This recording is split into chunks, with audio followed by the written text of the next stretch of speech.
Salut à tous, bienvenue dans cette vidéo, j'espère que vous passez un super week-end. On est parti pour l'analyse technique. Comme d'habitude, on va parler du Bitcoin, de l'Ethereum et on va aller voir le WHO, l'DYDX, le Blur, le TIA, le Hordi et le Optimisme. On a pas mal de setups assez intéressants que je compte vous partager avec vraiment des inversions structure plutôt propres, etc.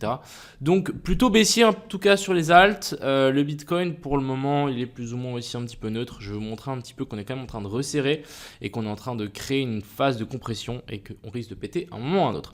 J'espère que cette vidéo vous plaira. Je vous souhaite à tous un bon visionnage. On est parti. Crypto, million. Crypto, million. Crypto, million. Alors, commençons directement ici par ce BTC. Comme je vous ai dit et comme mon plan était ces derniers temps, c'était de trouver un short. Pour les gens qui ont pris le même short que moi la dernière fois, on n'est toujours pas sorti. Malheureusement, moi je me suis fait sortir à break-even, donc j'avais déplacé mon stop loss à break-even. Et l'objectif, ça va être simplement de venir rechercher le Monday Low qu'on avait laissé de la semaine dernière et la zone de Fair Value Gap en daily. Par contre, si on dézoome un petit peu et qu'on regarde ce graphique, qu'est-ce qu'on peut voir? On peut voir quand même qu'on a pas mal de lows qui sont en train de s'accumuler ici. Et on a des highs qui aussi commencent à s'accumuler. Donc on est en train de compresser le marché du BTC. Et comme je vous ai montré, on a des zones d'intérêt ici en dessous sur la zone de Fair Value Gap qu'on a laissé là. Et on a des zones d'intérêt au-dessus qui sont le retest du range, du haut du range qui est situé sur les niveaux vers la zone des 45 000. Et les zones de Fair Value Gap et toute la zone imbalance qu'on a laissé là-haut. Donc en gros, on a une compression avec une zone d'intérêt en dessous et au-dessus. Donc là, pour être honnête, et ce que je ferai pour aussi protéger mon capital, c'est simplement attendre qu'on fasse soit un breakout vers le bas ou un breakout vers le haut pour soit trouver un short au nord et target le bas ou trouver un long sur les plus bas pour target le haut. Donc là, il faut juste être patient, il faut attendre, surtout qu'en plus c'est le week-end donc il se passe vraiment pas grand chose. Personnellement, je verrai d'abord une baisse pour ensuite repartir. Donc c'est clair et net que si on revient là, j'essaierai de trouver des longues. Mais je pense que maintenant commencer à shorter ici, c'est un petit peu risqué. Même si on a une structure baissière qui est finalement bien intacte, on fait des plus bas toujours plus bas et on fait des sommets toujours plus hauts. Donc ici on le voit bien. En théorie et en toute logique, on devrait chuter. Je trouve que ça reste un petit peu risqué étant donné qu'on est en train de compresser et en plus c'est le week-end. Donc encore une fois, prenez ça avec des pinceaux et des pincettes plutôt. mais voilà, on a vraiment pour moi deux zones qui sont intéressantes entre la zone des 45 et 46 000 et ici vers la zone des 41 000 pour trouver un long sur le Bitcoin. Les alts sont plus intéressantes, je vais vous montrer ça juste tout après. Ensuite, ici on a l'Ethereum. Donc l'Ethereum, malheureusement, j'ai retenté un short cette nuit, c'est pas passé, je me suis fait SL. Donc pour vous expliquer un petit peu le short, on avait la touchette de la zone de Fair Value Gap, petite inversion structure, COS et BOSS. Première remontée, on était redescendu, du coup j'ai décidé de shorter là, stop loss au-dessus parce qu'en théorie on ne devrait pas revenir chercher ça et on devait venir récupérer plus bas. Malheureusement c'est pas passé, on a retenu, on a rebondi. Je pense l'erreur que j'ai faite ici c'est qu'on n'est pas forcément dans une zone d'OTE de tout ce mouvement. Donc vous voyez qu'elle est un petit peu plus haute, donc je me suis dit ok, c'est pas passé, même si on avait tout pour que le trade passe, c'est pas passé. Donc là je me dirais ok, pourquoi pas attendre une touchette de la zone d'equal high qu'on a laissé ici au-dessus pour potentiellement retrouver un short, même si c'est possible que ce short finalement passe, même si on s'est fait sortir un petit peu tôt. C'est comme ça, même si on a des setups, ça passe pas tout le temps. Donc voilà pour l'Ethereum. L'Ethereum plus ou moins le même scénario que le Bitcoin, deux zones qui sont assez intéressantes. Pour moi je verrais bien comme une recherche des zones d'equal low qu'on a laissé là, voir ce qu'on a laissé ici en dessous pour ensuite vouloir vraiment repartir et nous faire pourquoi pas une structure un peu plus complexe. Donc encore une fois, patience. Moi j'ai peut-être été trop impatient et du coup j'ai été puni, mais au moins venir récupérer ça et pourquoi pas même venir récupérer le triple equal low qu'on a laissé là ou ce qu'on a laissé ici. Ensuite, passons donc sur nos cryptos, nos petites alts. Donc on a le WHO que j'ai shorté. Alors le WHO, on a une pattern assez intéressante je trouve. Ce que j'aime beaucoup ici, c'est cette petite chasse au stop au-dessus de ce plus haut là. On laisse pas mal de liquidité ici au sud. Du coup, j'ai décidé de shorter là avec un stop loss au-dessus de ce plus haut là, étant donné que on est dans une structure baissière et on veut voir des sommets toujours plus bas.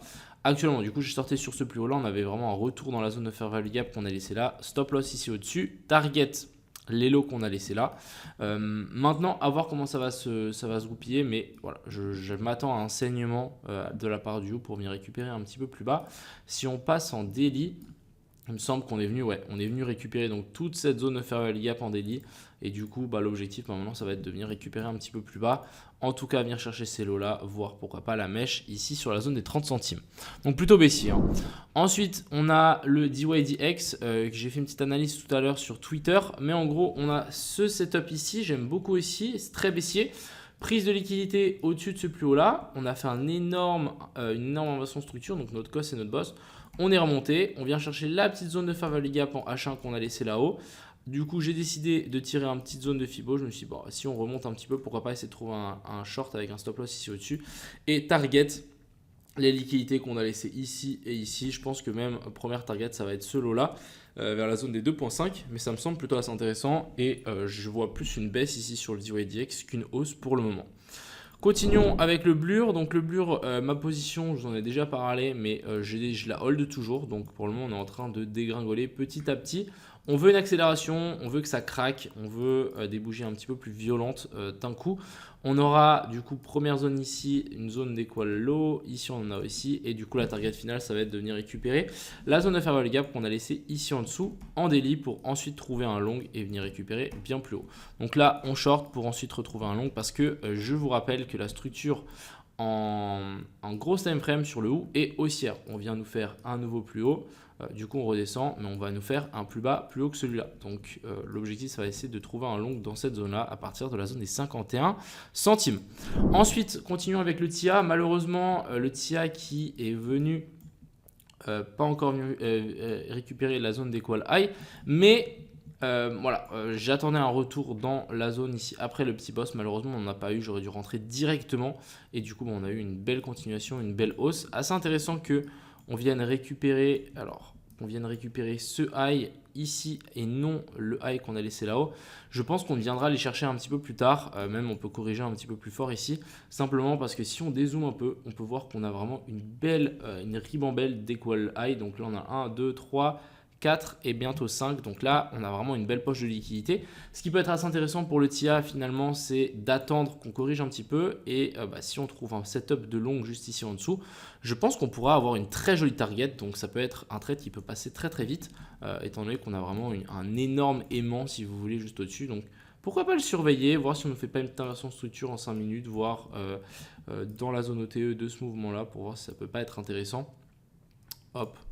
Pourquoi pas attendre un retour vers la zone des 17-9, un truc comme ça pourrait être, je pense, pas mal. Ensuite, on a le Ordi. Alors, le Ordi, c'était toujours mon trade que j'ai pris. Pour le moment, on est plutôt pas mal. On continue à chuter.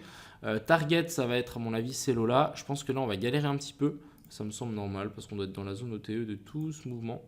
Donc c'est normal que ça galère un petit peu, mais voilà, pour le moment aucune pattern de retournement. Donc si jamais vous êtes en short, franchement vous pouvez le hold encore un petit moment. Et puis si on dézoome en 4 heures, on voit bien que la structure ici est pour moi vraiment baissière et je verrai bien venir récupérer même tous ces lots là plus tard. Et on va finir avec le OP qui pour le moment latéralise un petit peu. Moi j'attends toujours une dernière hausse pour venir récupérer donc la zone OTE qu'on a laissée là.